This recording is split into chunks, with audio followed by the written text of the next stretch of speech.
வணக்கங்க. Welcome to grace multi videos. நாம் இந்த வீடியோவில் 6ஆம் வகுப்பு தமிழ் தொடர்ந்து பார்த்துக்கிட்டு இருக்கோம்.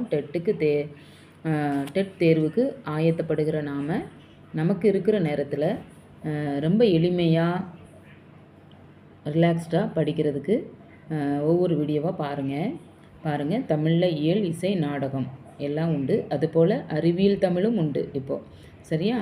இப்போது இது ஒரு கடிதம். இந்த கடிதம் அத்தைக்கு இன்சுவை எழுதுகிற கடிதம். சரியா? இளம் ஆய்வாளர் பணிக்கு அறிவியல் ஆய்வாளர் பணிக்கு தான் தேர்வு செய்யப்பட்டிருக்கிறத அத்தைக்கு கடிதம் எழுதுகிறா. எந்த இடத்துல, அதாவது எந்த ஆய்வு நிறுவனத்தில் பணிபுரிய இடம் கிடச்சிதுன்னா சதீஷ் தவான் விண்வெளி ஆய்வு நிறுவனம். சரியா? அடுத்து பாருங்கள், அந்த கடிதம் இருக்குது. இப்போ அதுக்கு அத்தையும் ரிப்ளை பண்ணுறாங்க. சரியா? நெடுங்காலமாகவே அறிவியல் சிந்தனையோடு விளங்கியவர்கள் தமிழ் இலக்கியங்களில் நிறைய பேர் இருக்காங்க. அவங்கள பற்றி நான் சொல்கிறேன் அப்படின்னு அத்தை சொல்கிறாங்க. இப்போ நிலம், நீர், காற்று, நெருப்பு, ஆகாயம் இந்த 5ம் கலந்தது இவ்வுலகம். அதுபோல் உலகம் என்பது அறிவியல் உண்மை இல்லையா? அப்போ தொல்காப்பியர் சொல்கிறாரு, தமது தொல்காப்பியம் அப்படிங்கிற நூலில் இந்த கருத்தை சொல்லியிருக்காரு. எது? நிலம், நீர், காற்று, ஆகாயம், நெருப்பு, இது பஞ்சபூதங்களை பற்றி தொல்காப்பியர் தன்னுடைய நூலில் சொல்லியிருக்காரு. அதனால் உலக உயிர்களை ஓர் அறிவு முதல் 6 அறிவு வரை நம்ம வகைப்படுத்த முடியும். இப்போ கடல் நீர் ஆவியாகி மேகமாகுது, மேகம் குளிர்ந்து மழையாக பொழிகிறது. அதுபோல் பழந்தமிழ் இலக்கியம் எதெல்லாம் பாருங்கள்: முல்லைப்பாட்டு, பரிபாடல், திருக்குறள், கார் 40 திருப்பாவை. இன்னொரு முறை சொல்லலாமா? முல்லைப்பாட்டு, பரிபாடல், திருக்குறள், கார் 40 திருப்பாவை. இந்த நூல்களில் இந்த அறிவியல் செய்தி இருக்குது. அதாவது கடல் நீர் ஆவியாகி மேகமாவதும், மேகம் குளிர்ந்து மழை பொழிவதும். அடுத்து பார்த்திங்கன்னா திரவ பொருட்கள். சரியா? திரவ பொருட்களை எவ்வளவு அழுத்தினாலும் அதனுடைய அளவை சுருக்க முடியாது என்பது ஒரு அறிவியல் கருத்து. அந்த வரிகளை பாருங்கள்: ஆழ அமுக்கி முகக்கினும் ஆழ்கடல் நீர் நாளி முகவாது நாள் நாளி. இது திரவ பொருட்களை எவ்வளவு அமுக்கினாலும் அது குறையாது இல்லையா அந்த அளவு. அது ஔவையாருடைய பாடல். சரியா? ஆழ அமுக்கி முகைக்கினும் ஆழ்கடல் நீர் யாருடைய பாடல்னா ஔவையாருடைய பாடல். அடுத்து பாருங்கள்: நிலம், தீ, நீர்வழி, விசும்போடு 5ம் கலந்த மயக்கம் உலகம் ஆதலின். இது எல்லாமே சேர்ந்து தான் உலகம் அப்படிங்கிறது தொல்காப்பியர் சொல்லியிருக்காருன்னு. பஞ்சபூதங்கள் அதை பற்றின வரிகள். அடுத்து பாருங்கள்: கடல் நீர் முகந்த கமஞ்சூல் எழில். இது கார் 40 கடல் நீர், அதாவது கடல் நீர் ஆவியாகி மேகமாகிறது, அதில் உள்ளத வரிகள் இந்த கார் 40 பாடலை. இங்கே போர்க்களத்தில் மார்பில் புண்படுவது இயல்பு. அப்படி வீரர் ஒருவரின் காயத்தை வெண்ணிற ஊசியால் தைத்த செய்தி எங்கே இருக்குதுன்னா 1810. சரியா? வீரர் ஒருவருடைய காயத்தை வெண்ணிற ஊசியால் எப்படி தைச்சாங்க அப்படிங்கிறத தைத்த செய்தி 1810 10 முறை தைச்சாங்க அப்படி கூட நினச்சிக்கிடலாம். அடுத்து பாருங்கள்: சுறாமீன் தாக்கியதுனால ஏற்பட்ட புண்ணை நரம்பினால் தைத்த செய்தி. நரம்பு நற்றினை. சரியா? நரம்பினால் தைத்த செய்தி நற்றினை. அதில் இருக்குது புண்ணு 1810, மார்பில் புண்படுவது 1810, வெண்ணிற ஊசியால் தைப்பது, சுறா தாக்குனது நற்றினை, நரம்பினால் தைக்கிறது. அதோடைய பாடல் வரிகள் பாருங்கள்: நெடு வெள்ளூசி நெடுவசி பறந்தவடு, அது 1810. கோட்சுறா எரிந்தன சுருங்கிய நரம்பின் முடியும்போது, இது நற்றினை. அடுத்து பாருங்கள்: தொலைவில் உள்ள பொருட்களை அருகில் தோன்ற செய்ய முடியும் அப்படின்னு சொல்லி அறிவியல் அறிஞர் கலிலியோ சொல்லியிருக்காரு. இந்த கருத்து திருவள்ளுவ மாலை என்னும் நூலில் கபிலர் எழுதிய பாடலில் இருக்குது. திருவள்ளுவ மாலை எழுதிய நூலில் கபிலர் எழுதிய பாடலில் இருக்குது. அதுக்கான பாடல் வரிகள் பாருங்கள்: திணையளவு போதா சிறு புல் நீர் நீண்ட பனையளவு காட்டும். இது திருவள்ளுவ மாலை. அதுபோல் தமிழர்களில் நிறைய சாதனையாளர்கள் தமிழர்களில் இருக்கிறாங்க. தமிழர்கள் தமிழ்துறை மட்டுமின்றி அறிவியல் துறை மட்டுமின்றி எல்லா துறைகளிலையும் காலோண்டி இருக்கிறாங்க. அதுக்கு எடுத்துக்காட்டு. சரியா? இப்போ தமிழில் பயின்ற அறிவியல் அறிஞர்கள் யாருன்னு பார்ப்போம். ரொம்ப முக்கியமான பகுதி, தெரிந்து கொள்வோம் பகுதியை நம்ம ரொம்ப கவனமாக படிக்கணும். முன்னாள் குடியரசுத் தலைவர் யார்? மேதகு டாக்டர் APJ அப்துல் கலாம் அவர்கள் தமிழில் பயின்றவர். அவர் ஒரு சயின்டிஸ்ட். சரியா? அதுபோல் இஸ்ரோ அறிவியல் அறிஞர் டாக்டர் மயில்சாமி அண்ணாதுரை, இஸ்ரோவின் முன்னாள் தலைவர் டாக்டர் கைசிவன். இவங்க 3 பேருமே தமிழில் பயின்ற அறிவியல் அறிஞர்கள். Doctor APJ Abdul Kalam, doctor Mayilsamy Annadurai, doctor K Sivan. சரியா?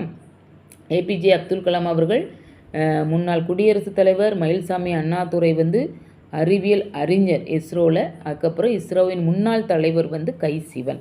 இதுதான் இந்த கடிதத்தின் முக்கியமான பகுதிகள். அடுத்து பாருங்கள், முதல் இயலில் கற்கண்டு தமிழ் எழுத்துக்களின் வகையும் தொகையும். உலகில் உள்ள ஒவ்வொரு பொருளையும் மனிதன் உற்று நோக்கி அதோடைய இயல்புகளை வகைகளை அறிந்து கொண்டான். அதுபோல் மொழி எவ்வாறு பேசவும் எழுதவும் வேண்டும் என்பதையும் அறிந்து கொண்டான். அப்படி மொழியை எவ்வாறு பேசவும் எழுதவும் வேண்டும் என்பதை வரையறை செய்வது தான் இலக்கணம். இப்போ தமிழ் மொழியின் இலக்கண வகைகள் 5 தான் நமக்கு தெரியும். எழுத்து, சொல், பொருள், யாப்பு, அணி. எழுத்திலக்கணம், சொல்லிலக்கணம், பொருள் இலக்கணம், யாப்பிலக்கணம், இது. அதே மாதிரி எழுத்து வந்து எப்படி பாருங்கள், இது ரொம்ப முக்கியமானது. ஒளி வடிவமாக எழுப்பப்படுவதும் வரி வடிவமாக எழுதப்படுவதும் எழுத்து. ஒளி வடிவமும் வரி வடிவமும் எழுப்பப்படுவதும் எழுதப்படுவது. உயிர் எழுத்துக்கள் நமக்கு வந்து உயிருக்கு முதன்மையானது காற்று. சரியா, நம்ம சுவாசிக்கிறதுனால தான் நமக்கு வந்து உயிர் இருக்குது. அப்போ காற்று முக்கியம். இயல்பாக பேசும்போது காற்று வெளிப்படுகிறது. அதுதான் அதில் உயிரெழுத்துக்கள் பிறகுது. சொல்லி பார்த்தா தெரியும். அ, ஆ எல்லாமே. இப்போது இந்த உயிரெழுத்துக்கள் எப்படி பிறக்குது அப்படின்னா, வாயை திறத்தல், உதடுகளை விரித்தல், உதடுகளை குவித்தல் ஆகிய செயல்பாடுகளால் இந்த ஆ முதல் அவ்வரை உள்ள 12 உயிரெழுத்துக்களும் பிறக்கிறது. அப்போது வாயை திறத்தல், உதடுகளை விரித்தல், உதடுகளை குவித்தல் இந்த முறையில் பிறக்கும் எழுத்துக்கள் எவை அப்படின்னு சொல்லி மெய்யெழுத்து, உயிரெழுத்து, உயிர்மெய் எழுத்துன்னு கொடுக்க வாய்ப்பு இருக்குது. உயிர் எழுத்துக்கள் மட்டும்தான். இப்போ உயிரெழுத்துக்கள் நமக்கு எல்லாமே தெரியும். இதில் வந்து குறில், நெடில் ஒலித்து பார்த்து உணரலாம். எதெல்லாம் குறில்? 5 குறில் இருக்குது. அ, இ, உ, ஏ, ஓ.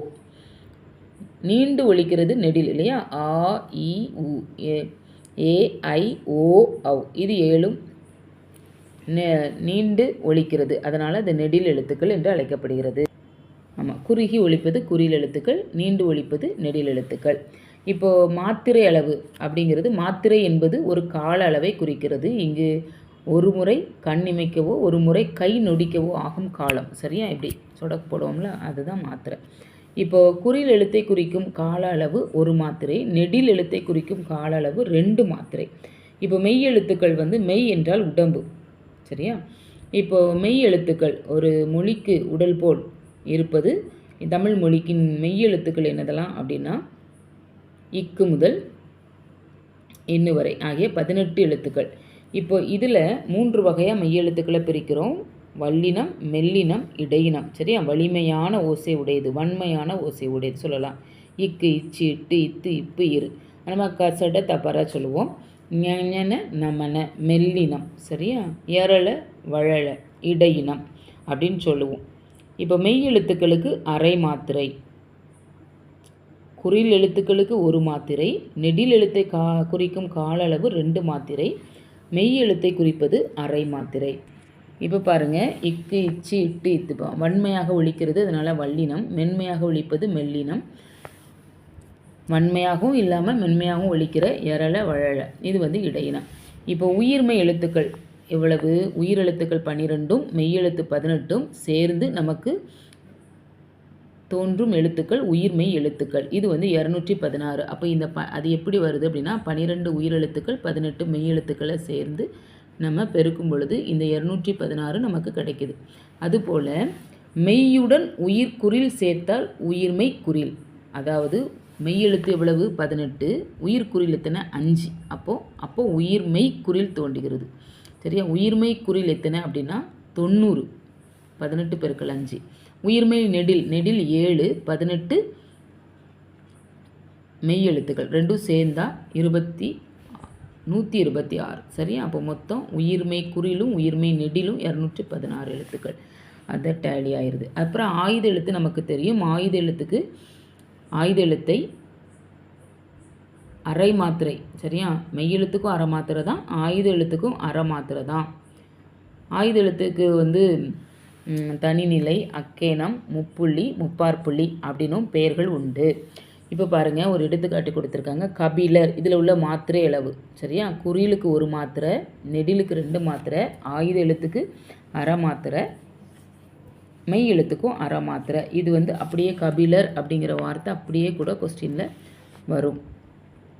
அவ்வளோதான். நம்ம 2-3 நாள்லேயே நம்ம 6ஆம் வகுப்பு தமிழ் முதல் பருவம் இருக்கிற முதல் இயல் ரொம்ப எளிமையாக பார்த்தாச்சு. இதை திரும்ப திரும்ப நீங்கள் ரீகால் பண்ணி பாருங்கள். எப்படி இந்த டெட்டை படிக்கிறது, எப்படி நம்ம பாஸ் ஆயிடுவோமா, நமக்கு நேரம் இருக்குதா, நம்மளால் முடியுமா, அப்படிலாம் யாரும் யோசிக்க வேண்டாம். எல்லாராலையும் முடியும். உங்களுக்கு இருக்கிற நேரத்தில் தெளிவாக நீங்கள் படிங்க. இந்த வீடியோ உங்களுக்கு பிடிச்சிருந்தனா லைக் பண்ணுங்கள், ஷேர் பண்ணுங்கள், கமெண்ட் பண்ணுங்கள். மறக்காமல் கிரேஸ் மல்டி வீடியோஸை சப்ஸ்கிரைப் பண்ணுங்கள். தேங்க்யூ.